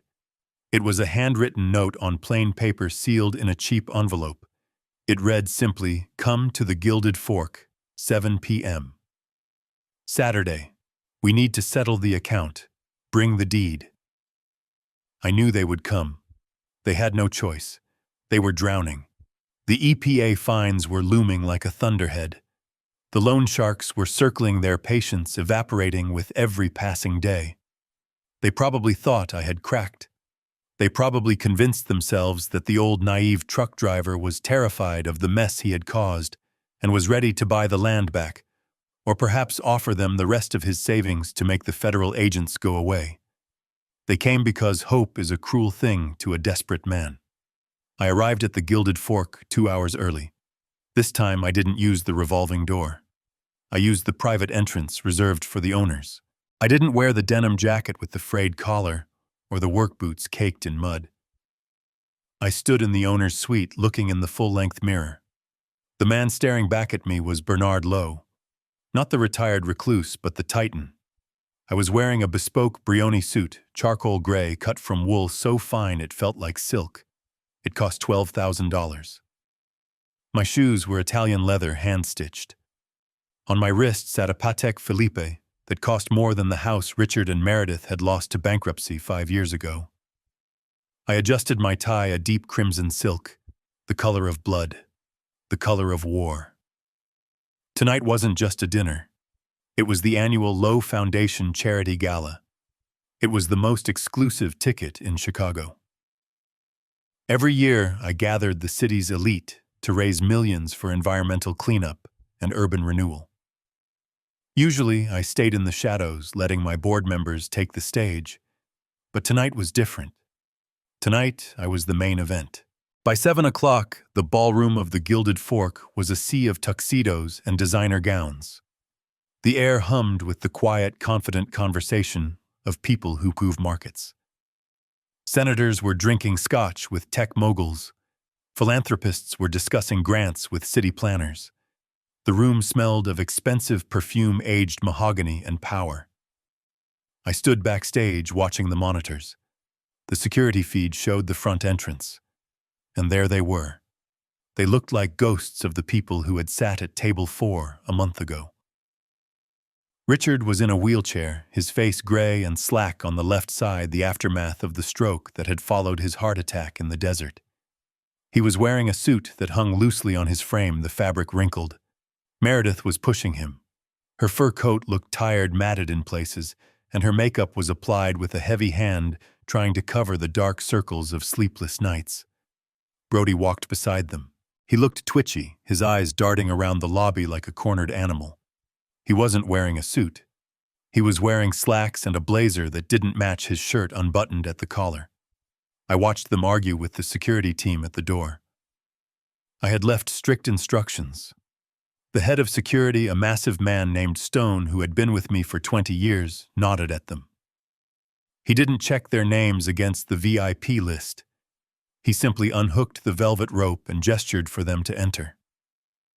They walked in, blinking against the brilliance of the chandeliers. They were confused.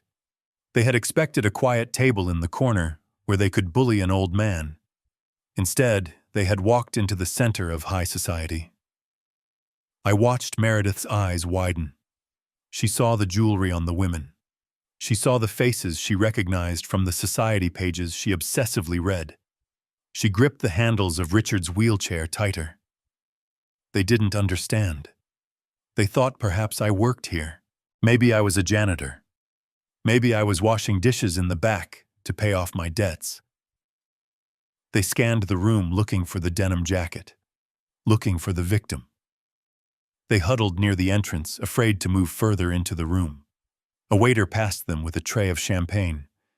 Brody reached for a glass, his hand shaking, but the waiter deftly stepped around him, sensing that these three didn't belong. It was time. The lights in the ballroom dimmed. The conversation died down, replaced by a hush of anticipation. A spotlight hit the stage. The master of ceremonies, the mayor of Chicago, stepped up to the microphone. "Ladies and gentlemen," he boomed, his voice echoing through the hall. "Thank you for joining us tonight. We are here to celebrate 20 years of excellence, 20 years of rebuilding our city."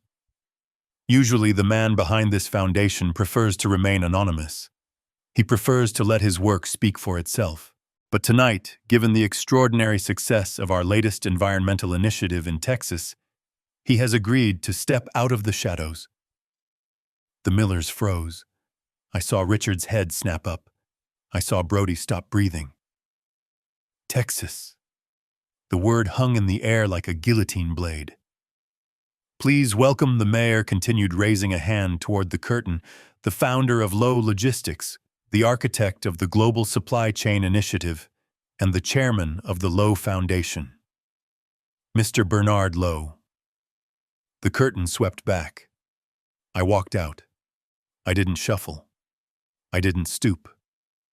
I walked with the stride of a man who owns the ground beneath his feet. The spotlight caught the sheen of my suit, the glint of the watch, the steel in my gray hair. I stood center stage, tall and imposing, my hands clasped behind my back. The room erupted. 300 of the most powerful people in the country stood up. The applause was a physical force, a wave of sound that crashed against the stage. They cheered. They whistled. They honored the legend they knew. But I didn't look at them.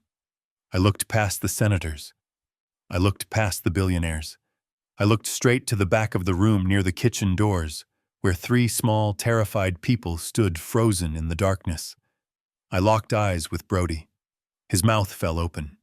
He looked from me to the screen behind me, which was displaying the Lowe Logistics logo, a logo he saw on trucks every day on the highway, a logo he probably sold software to in his miserable little job. He looked at the suit. He looked at the man he had called a peasant. The color drained from his face so fast, he looked like a corpse standing upright. Meredith let out a small shriek, her hand flying to her throat. She stumbled back, bumping into Richard's wheelchair. And Richard stared at me with the eyes of a man seeing his own executioner.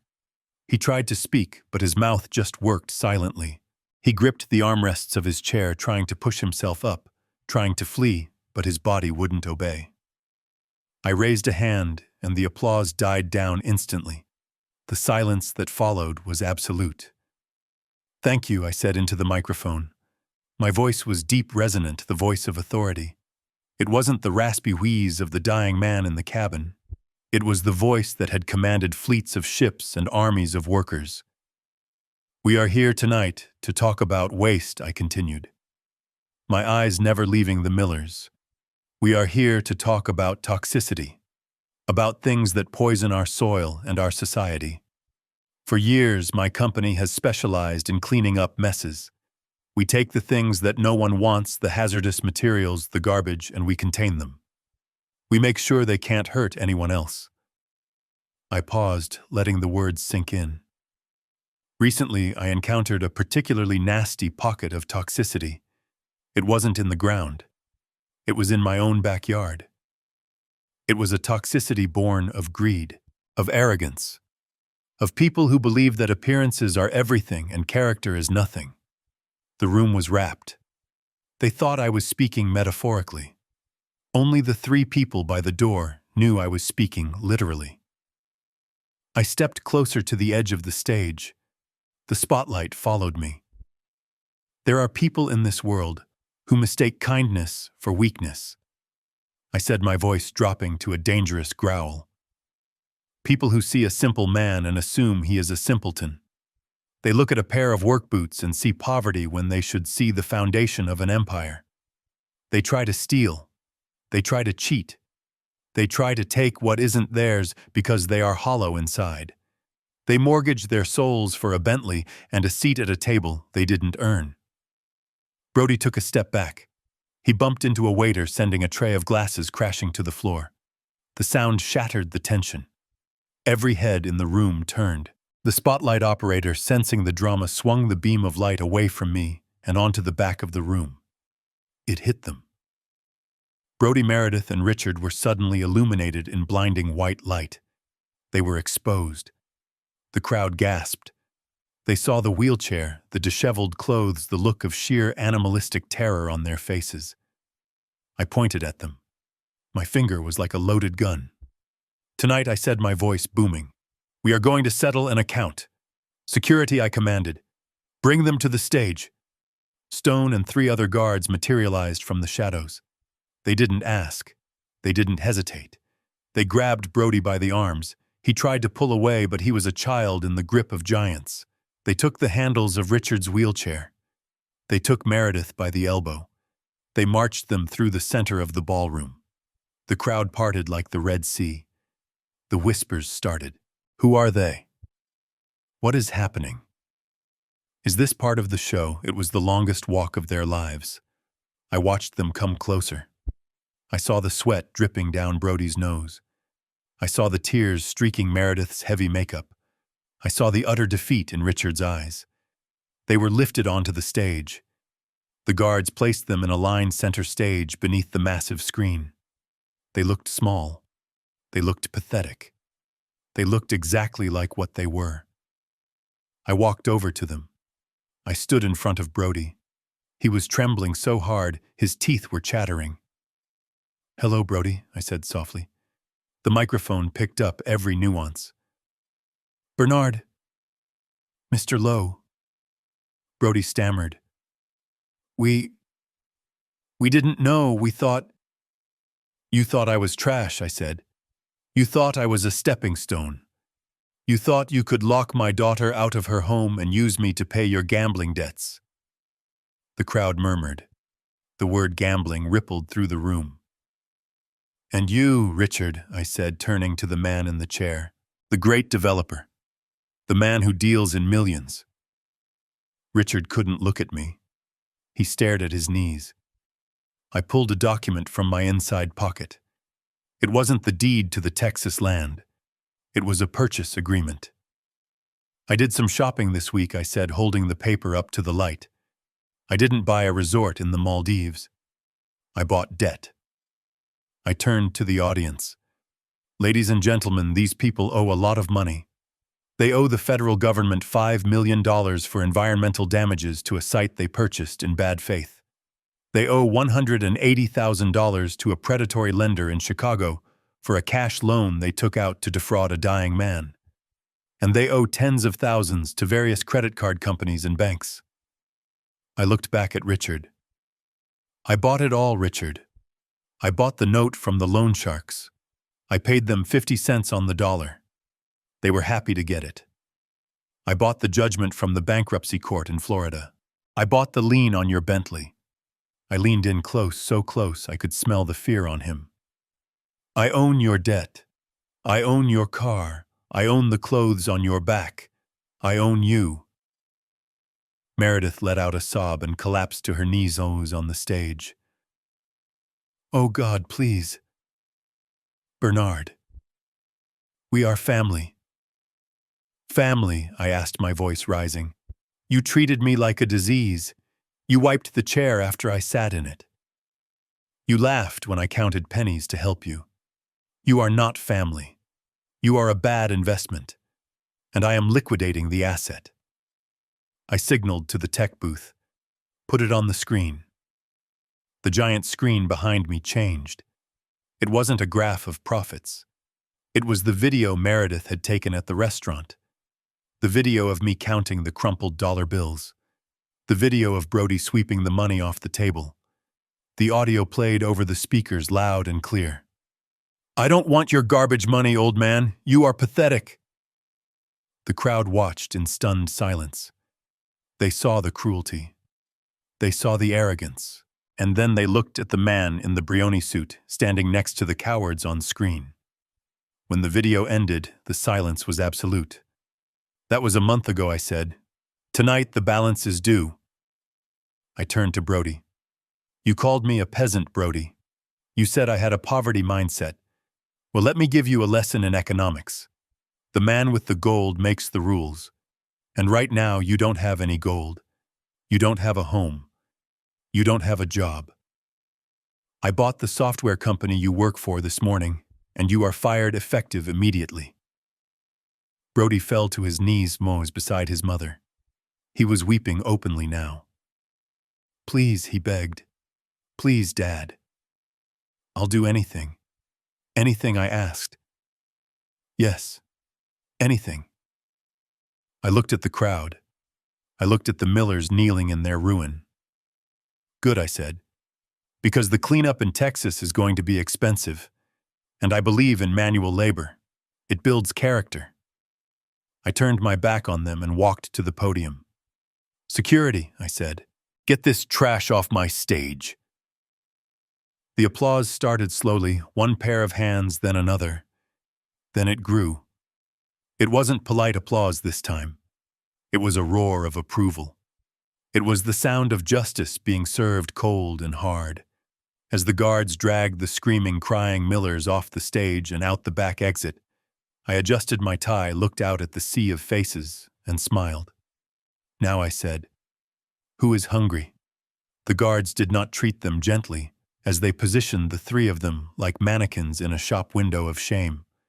Brody was forced to his knees, his expensive slacks tearing on the stage floor. Meredith was weeping, her mascara creating black rivers down her face, ruining the facade of the high society matriarch she had spent a lifetime constructing. Richard sat in his wheelchair, slumped over, unable to lift his head to meet the gaze of the hundreds of people staring at him. These were the titans of industry. These were the people the millers had desperately tried to impress, the people they had emulated with rented cars and stolen money. Now they were on display, not as peers, but as parasites.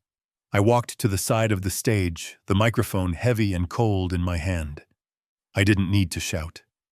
The acoustics of the room carried my whisper to the back rows. "You wanted to be seen," I said, looking down at them. "You spent your whole lives trying to get into this room.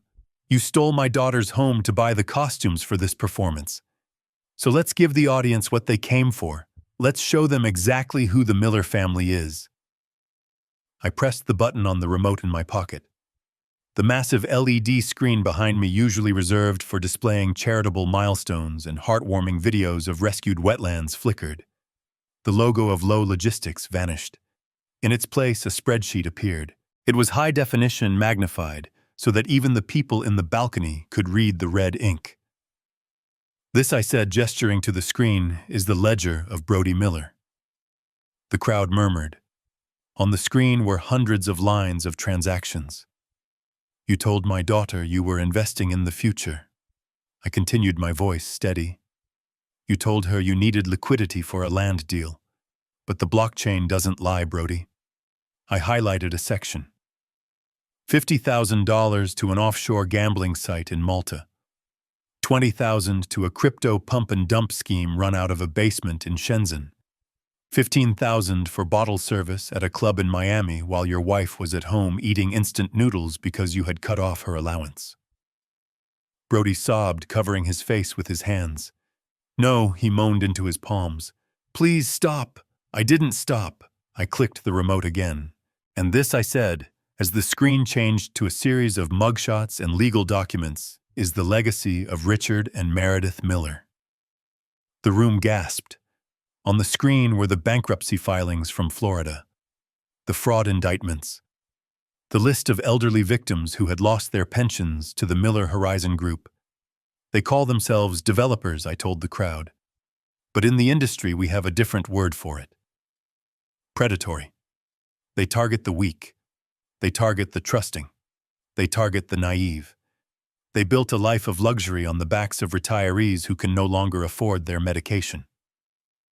Richard made a guttural sound, a wheeze of protest that died in his throat. But the worst crime, I said, my voice dropping to a low, dangerous register, wasn't the money. Money is just paper. You can print more of it. The worst crime was what you did to my family.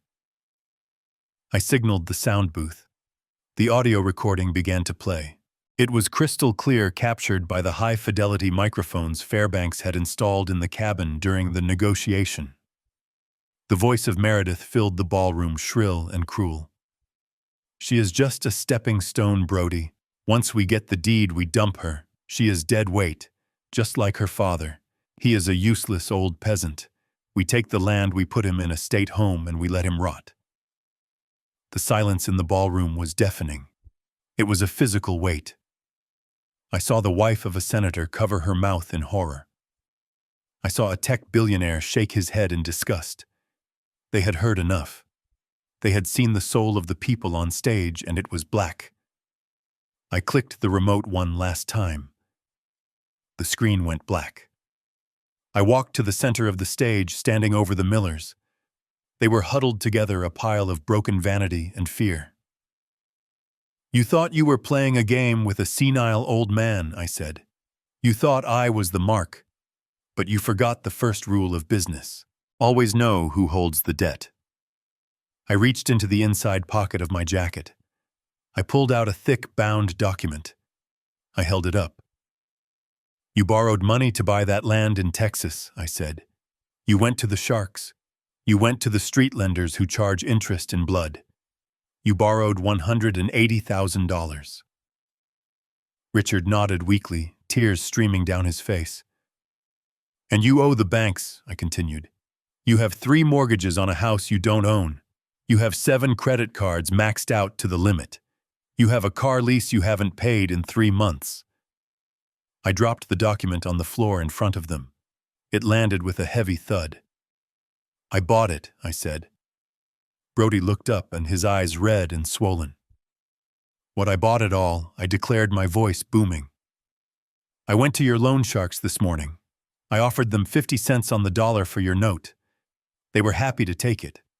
They didn't want to break your legs, Brody. It's bad for business. They just wanted their cash. So I paid them. I took a step closer. I went to the banks. I bought the distressed debt portfolios that held your names. I bought the judgment liens from Florida. I bought the paper on your car. I leaned down, getting right in Brody's face. I own your debt. I whispered loud enough for the microphone to catch. I own the shirt on your back. I own the watch on your wrist. I own the air you are breathing right now. I stood up and turned to the audience. The total is $3,200,000, I announced. That is what these people owe. And as of this morning, I am their sole creditor. There are no more banks. There are no more sharks. There is only me. The crowd erupted. It wasn't applause this time. It was a low roar of shock and awe. They were witnessing a hostile takeover of a human life. You have 24 hours, I said to the Millers, not looking at them anymore. 24 hours to vacate the rental. 24 hours to return the car. And then we are going to discuss a payment plan. I turned back to them one last time. You said I had a poverty mindset, Brody. You said I was a peasant. Well, congratulations. You are about to find out what it is really like to work for a living. Because you are going to work off every single cent of that $3 million. If it takes you the rest of your lives, you will pay me back. I signaled to Stone. Get them out of my sight. As the guards dragged them away, their wails of despair echoing through the hall, I didn't feel joy. I felt balance. The scales had tipped. The ledger was corrected. And the peasant had become the king. The guards paused. They dragged Brody back to the center of the stage. He was a mess of snot and tears, his expensive blazer torn at the shoulder. He looked up at me, hope flickering in his eyes, pathetic and weak. He thought I was going to show mercy. He thought the old man in the denim jacket was still in there somewhere, soft and forgiving. But I wasn't looking at him. I was looking at my daughter. Harper walked out from the wings of the stage. She wasn't wearing the designer dress Brody had forced her to buy on credit. She was wearing a simple black dress she had owned for years. Her face was scrubbed clean of makeup. She looked pale, but she stood tall. Her spine was steel. She didn't look at the crowd. She looked only at the man who had locked her out of her own home.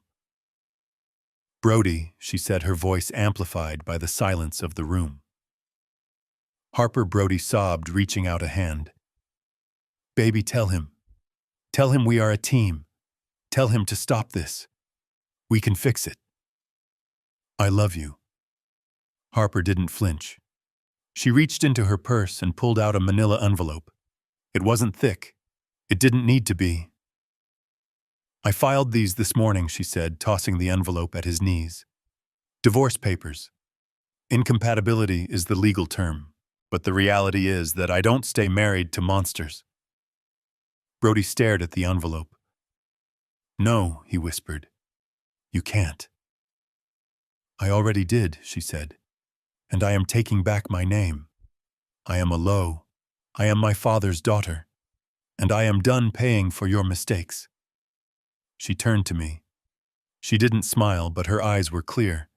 She nodded once, then walked off the stage, leaving her husband kneeling in the wreckage of his life. I turned to Fairbanks, who was standing in the shadows with his tablet, recording everything. "Fairbanks," I said, "execute the asset seizure on Richard and Meredith." "Yes, sir," Fairbanks replied, stepping into the light.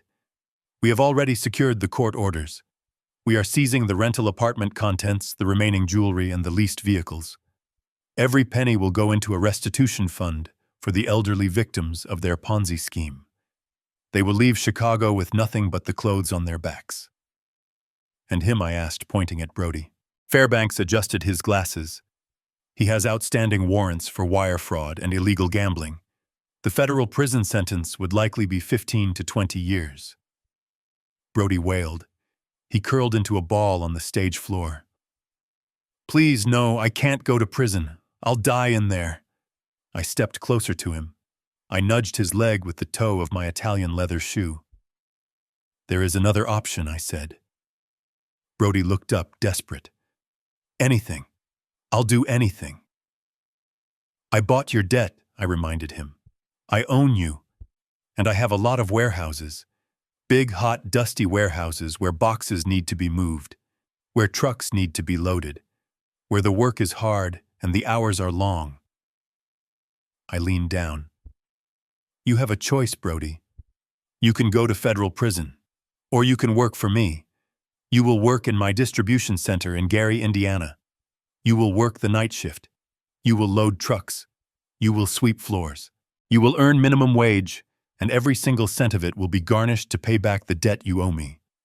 By my calculations, if you work 6 days a week, 12 hours a day, you should be free and clear in about 10 years. 10 years, Brody choked out. Manual labor. "It is honest work," I said, my voice cold. "It is the kind of work you mocked. It is the kind of work you said was beneath you." I stood up and buttoned my jacket. "You laughed at me for being poor, Brody. You laughed at a man you thought had nothing. Well, now you are going to learn. You are going to learn what it feels like to count every penny. You are going to learn what it feels like to ache in your bones after a shift. You are going to learn what real poverty tastes like." I signaled the guards. "Get him out of here. He starts Monday." They dragged him away. He didn't scream this time. He just hung his head broken. The crowd stayed silent for a long moment, and then slowly they began to clap. It wasn't a celebration. It was a recognition. Justice had been served not with a gavel, but with a balance sheet. 1 week later, the roar of jet engines filled my ears. I sat in the cream leather seat of my Gulfstream looking out the window as the runway blurred beneath us. Chicago was falling away, shrinking into a grid of lights and concrete. Across the aisle, Harper sat quietly. She was looking at the clouds. She looked different. The anxiety that had vibrated off her for years was gone, replaced by a quiet, somber calm. She was free. Her debt was paid. Her house was hers again. But she was starting over from zero. She looked at me. "Dad," she said softly. "Yes, sweetheart." "Where are we going?" "We are going to headquarters," I said. "In Seattle." She nodded, fiddling with the strap of her seatbelt. "Dad, I don't know how to thank you. For the 50,000. For the house, for saving me." I turned my chair to face her. I set down my coffee cup. "Harper," I said seriously, "I saved you from the shark, but I am not going to carry you to the shore." She looked confused. "What do you mean?" "I mean that the $50,000 was a bailout," I said. "It was necessary to stop the bleeding. But that is the last check I am ever going to write for you." Her eyes widened slightly. I saw a flash of the old fear, the insecurity of a woman who had been told she was useless for years. "I don't understand," she stammered. "I thought, now that I know you have money." "You thought I would give it to you?" I asked. "You thought you would live the life Brody wanted, the life of leisure." "No, I just—" "Harper," I said, leaning forward. "Money is a tool. If you don't know how to use it, it will cut you. You saw what it did to the Millers. They chased it, they worshipped it, and it destroyed them because they didn't earn it. They didn't understand the value of the work that creates it." I pulled a folder from my briefcase and slid it across the table to her. She opened it. It wasn't a check. It was an employment contract. "What is this?" she asked. "It is an internship," I said. "Junior logistics coordinator. You start at the bottom. You will track shipments. You will handle customer complaints. You will learn how a supply chain works from the ground up. The pay is modest. You will have to budget. You will have to work hard." She stared at the paper. "I built an empire, Harper," I said, "and I am going to leave it to you one day. But not yet. Not until you know how to build it yourself. I am not going to give you money. I am going to give you something much more valuable. I am going to teach you how to make it." I watched her face. I watched the realization sink in. She wasn't being rescued. She was being empowered. She wasn't a princess being handed a kingdom. She was a soldier being handed a sword. A slow smile spread across her face. It was the first genuine smile I had seen in years. It was the smile of the little girl who used to climb apple trees. "Okay," she said. She picked up the pen from the table. "Okay, Dad. When do I start?" "Right now," I said, pointing to the stack of reports on the seat next to her. "Read those. We land in 4 hours. I expect a summary of our Asian shipping routes by the time we hit the tarmac." She laughed. She actually laughed. She opened the first report and started reading. I leaned back in my seat and closed my eyes. The hum of the jet was a lullaby. The war was over. The Millers were a memory, a cautionary tale fading in the rearview mirror. My daughter was safe. Not because I had bought her safety, but because I was teaching her how to secure it for herself. I had played the poor man. I had played the dying man. But this, being the father who taught his daughter the value of her own strength, this was the role I was born to play. And as the plane climbed higher into the blue, I knew that for the first time in a long time, everything was exactly as it should be. The ledger was balanced, and the future was open for business. Did you enjoy this story of justice served cold? If you did, please support the channel by hitting the super thanks button. It helps us create more stories like this one. And tell me in the comments, what would you have done in my shoes? Would you have been harsher? Would you have forgiven them? I read every comment, and I want to know what you think. Don't forget to like and subscribe for more stories of revenge, redemption, and the truth coming to light. See you in the next video.